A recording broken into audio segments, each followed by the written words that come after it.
वरिष्ठ कांग्रेस नेता पूर्व केंद्रीय मंत्री जयराम रमेश ने सोमवार को जबलपुर प्रवास के दौरान मीडिया से मुखातिब होकर भाजपा पर जमकर हमला बोला है। ईडी और सीबीआई के विपक्ष के नेताओं पर कार्रवाई को लेकर जयराम रमेश ने प्रधानमंत्री नरेंद्र मोदी पर तीखा हमला करते हुए कहा कि पीएम मोदी दो घोड़े में सवार है, एक घोड़ा ईडी है तो दूसरा घोड़ा सीबीआई। प्रधानमंत्री नरेंद्र मोदी में साहस है तो वह अब ईडी और सीबीआई से केंद्रीय मंत्री नरेंद्र सिंह तोमर के बेटे के खिलाफ भी उन्हें जांच करवानी चाहिए, जिसका वीडियो भी सामने आया है।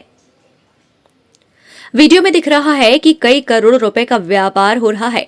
बीजेपी सरकारी एजेंसियों का जिस तरह से दुरुपयोग कर रही है वो लोकतंत्र के लिए बहुत ही खतराजनक है।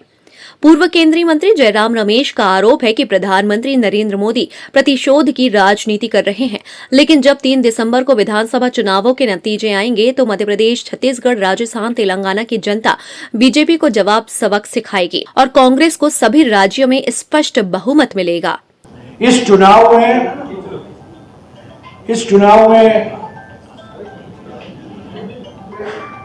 हम बीजेपी से लड़ रहे हैं, पर बीजेपी मुद्दाहीन है।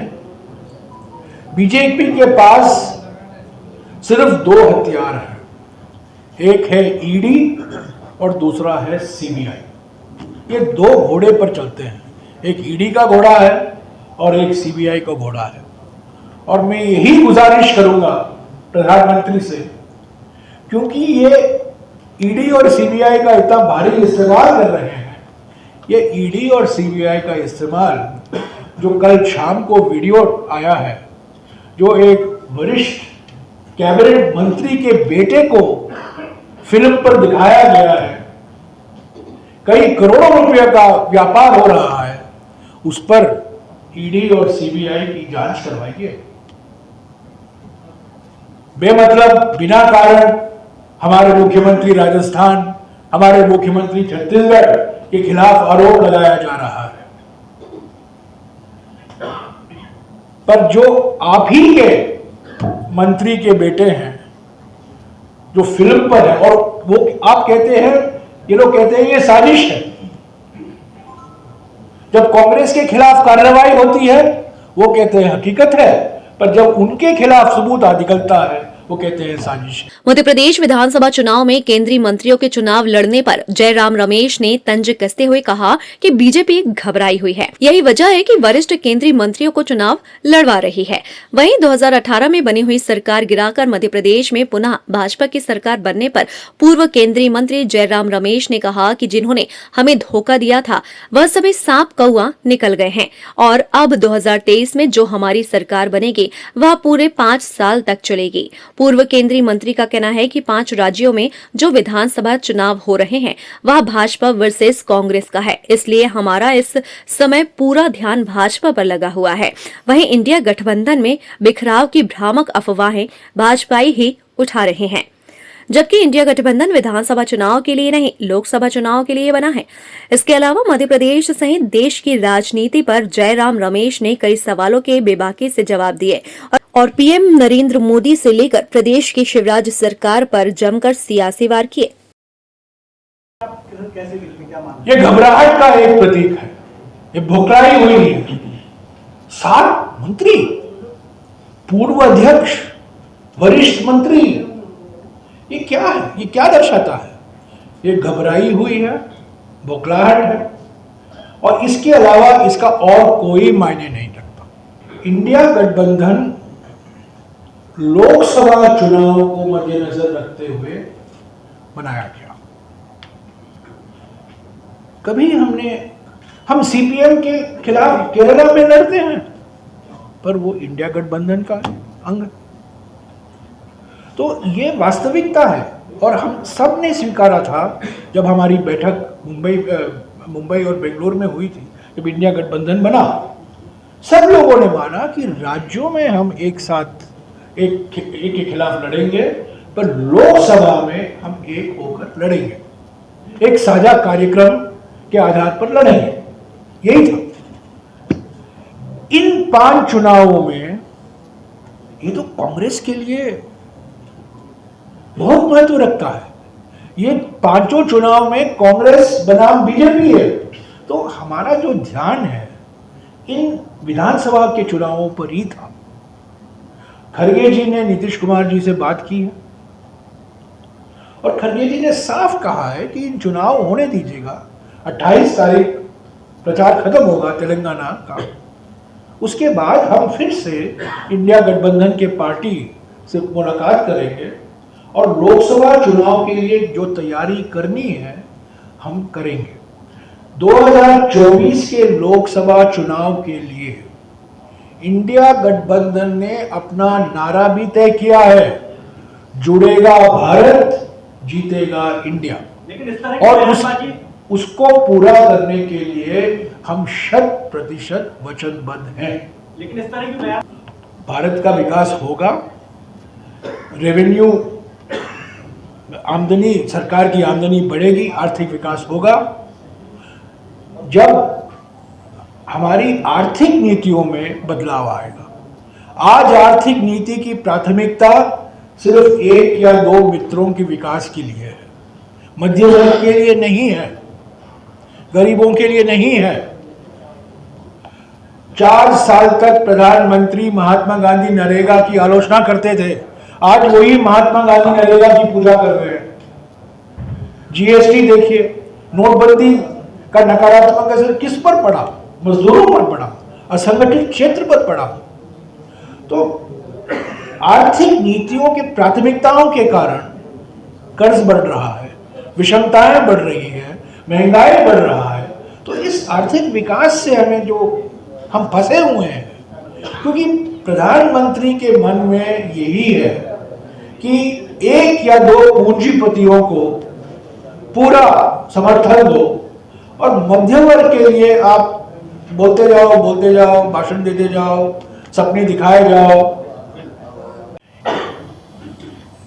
ये विधानसभा के चुनाव है, ये कोई राष्ट्रीय मुद्दे इसमें है नहीं, ये स्थानीय मुद्दे हैं, राज्य से संबंधित मुद्दे हैं, महाकोश से संबंधित मुद्दे हैं। परंतु कुछ ऐसी नीतियां हैं केंद्र सरकार की जिसकी वजह से लोग पीड़ित हैं सारे देश में। मोदी सरकार की नीतियों से महंगाई बढ़ी है। मोदी सरकार जो सभी सार्वजनिक संपत्तियां बेच रहे हैं एक ही कंपनी को, एयरपोर्ट, बंदरगाह, इस्पात के कारखाने, फर्टिलाइजर के कारखाने, जो दलितों हैं, आदिवासी हैं, दलित हैं, वंचित वर्ग हैं, उनके लिए रोजगार के अवसर बंद हो रहे हैं। और खास तौर से मध्य प्रदेश में जो महत्व रखता है वन अधिकार अधिनियम, जो 2006 में मनमोहन सिंह जी की सरकार लाए थे, पार्लियामेंट में पारित हुआ था। उस वन अधिकार अधिनियम के तहत मध्य प्रदेश में करीब 3,22,000 पट्टे आदिवासियों का निरस्त किया गया है, जो इनका अधिकार बनता है। वन अधिकार अधिनियम के तहत इसको निरस्त किया गया। तो अभी अभी प्रधानमंत्री ने घोषणा की है, प्रधानमंत्री गरीब कल्याण योजना को और 5 साल इसको कंटिन्यू करेंगे। ये क्या दर्शाता है? यही दर्शाता है कि हमारे देश की आर्थिक पीड़ा, लोगों की आर्थिक पीड़ा बरकरार है, लोग पीड़ित हैं, खास तौर से नोटबंदी के बाद। और इसीलिए प्रधानमंत्री को मजबूर होकर प्रधानमंत्री गरीब कल्याण योजना को और 5 साल लागू करने का वादा किया है। और यह प्रधानमंत्री गरीब कल्याण योजना है क्या? ये सब जो परियोजनाएं उस बैठक में आइडेंटिफाई किया गया था और उस पर कार्रवाई शुरुआत की गई थी, उसको फिर से हम लागू करेंगे। ये हमारे वचन पत्र में कई जगहों में इसका जिक्र किया गया है। तो साथियों, मैं अंत में कहूंगा कि इस चुनाव में हम बीजेपी से लड़ रहे हैं, पर बीजेपी मुद्दाहीन है। बीजेपी के पास सिर्फ 2 हथियार हैं, एक है ईडी और दूसरा है सीबीआई। ये 2 घोड़े पर चलते हैं, एक ईडी का घोड़ा है और एक सीबीआई का घोड़ा है। और मैं यही गुजारिश करूंगा प्रधानमंत्री से, क्योंकि ये ईडी और सीबीआई का इतना भारी इस्तेमाल कर रहे हैं, ये ईडी और सीबीआई का इस्तेमाल जो कल शाम को वीडियो आया है, जो एक वरिष्ठ कैबिनेट मंत्री के बेटे को फिल्म पर दिखाया गया है, कई करोड़ों रुपए का व्यापार हो रहा है, उस पर ईडी और सीबीआई की जांच करवाइए। बेमतलब बिना कारण हमारे मुख्यमंत्री राजस्थान, हमारे मुख्यमंत्री छत्तीसगढ़ के खिलाफ आरोप लगाया जा रहा है, पर जो आप ही के मंत्री के बेटे हैं जो फिल्म पर है, और वो आप कहते हैं, ये लोग कहते हैं ये साजिश है। जब कांग्रेस के खिलाफ कार्रवाई होती है वो कहते हैं हकीकत है, पर जब उनके खिलाफ सबूत निकलता है वो कहते हैं साजिश है।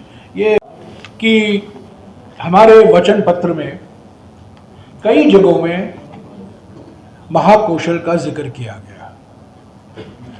आप जानते हैं कि 26 फरवरी 2019 को, यानी कि कमलनाथ जी की सरकार के बनने के 2.5 महीने के अंदर पहली बार मध्य प्रदेश कैबिनेट की बैठक जबलपुर में हुई, पहली बार।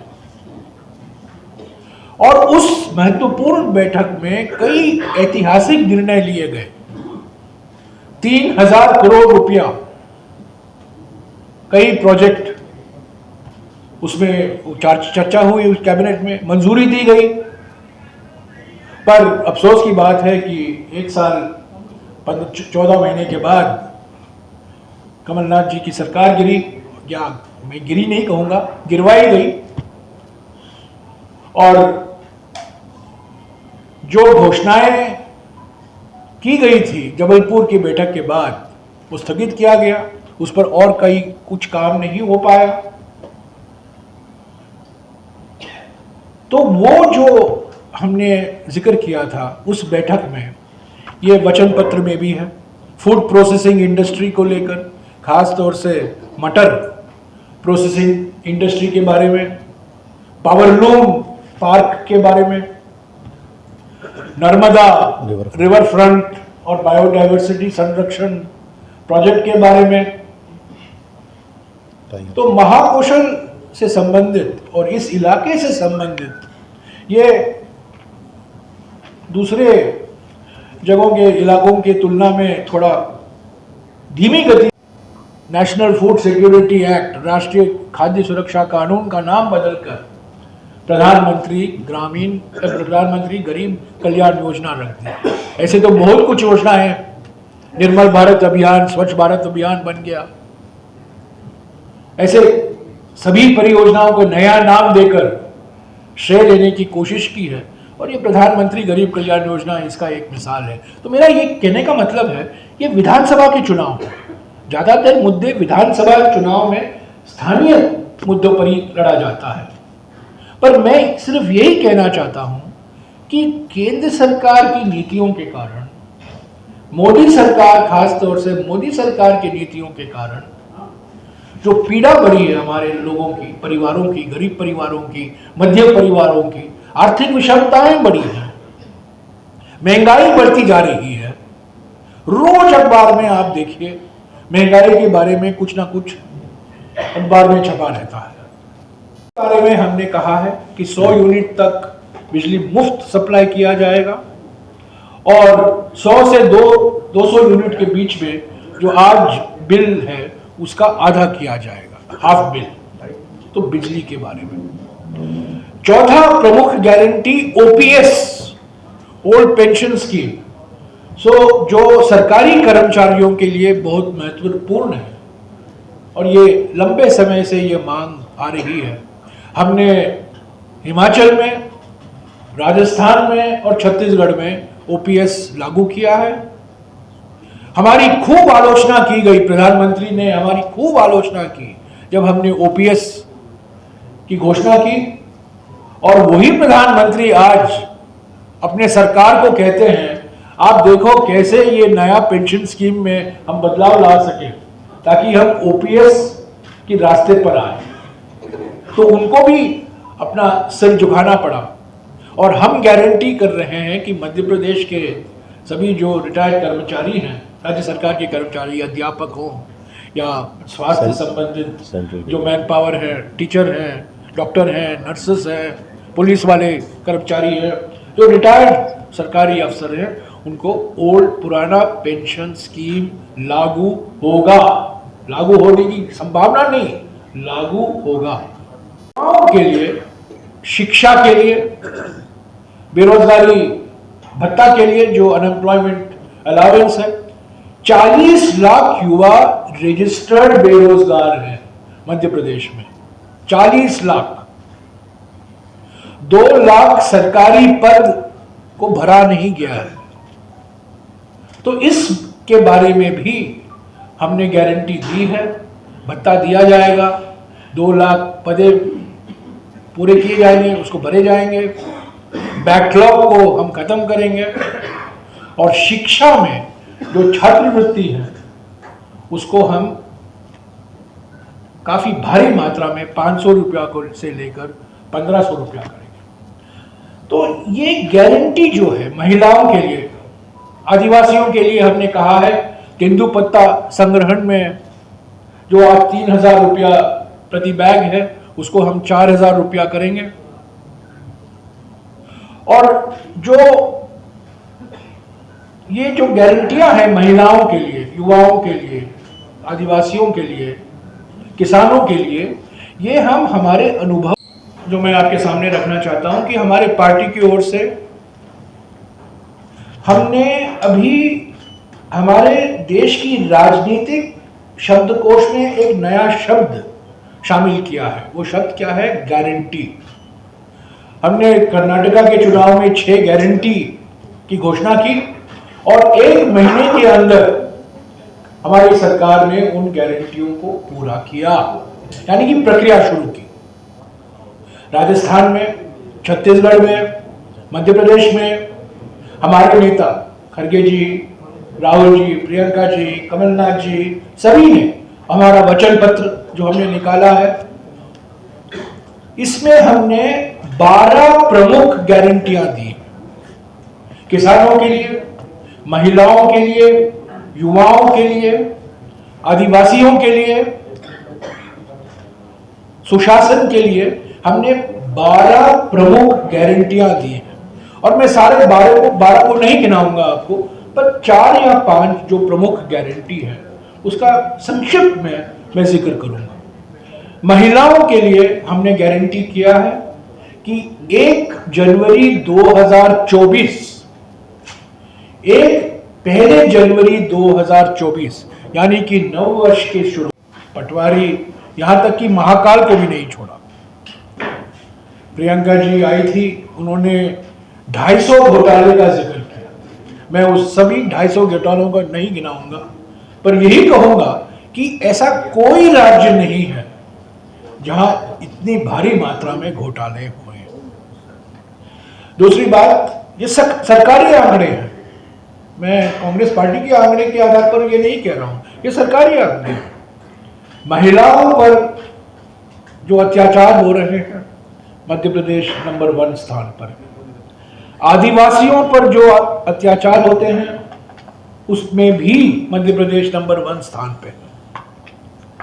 जो एक शिक्षक द्वारा, एक अध्यापक द्वारा स्कूलें चलाए जाते हैं, मध्य प्रदेश नंबर 1 स्थान पर है। कंप्यूटर शिक्षा, जो अभी कंप्यूटर शिक्षा का महत्व और भी बढ़ा है, कंप्यूटर शिक्षा में स्कूलों में मध्य प्रदेश सबसे नीचे नंबर पर है।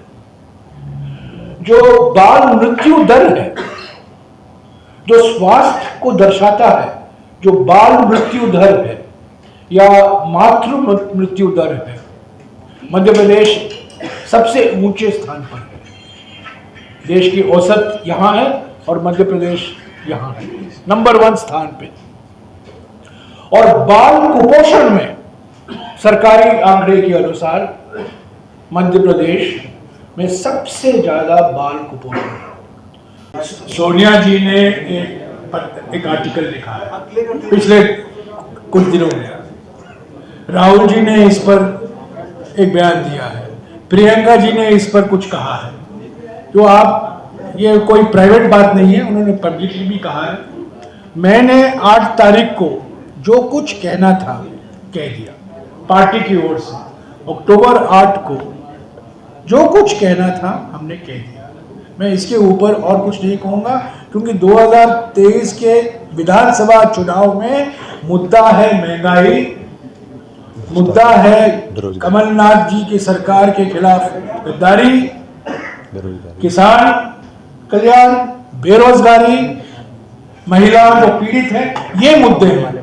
ये बार बार जो प्रयास किया जाता है कि इन मुद्दों से ध्यान हटाकर और कोई मुद्दे ले आए, मैं इसमें नहीं पढ़ूंगा।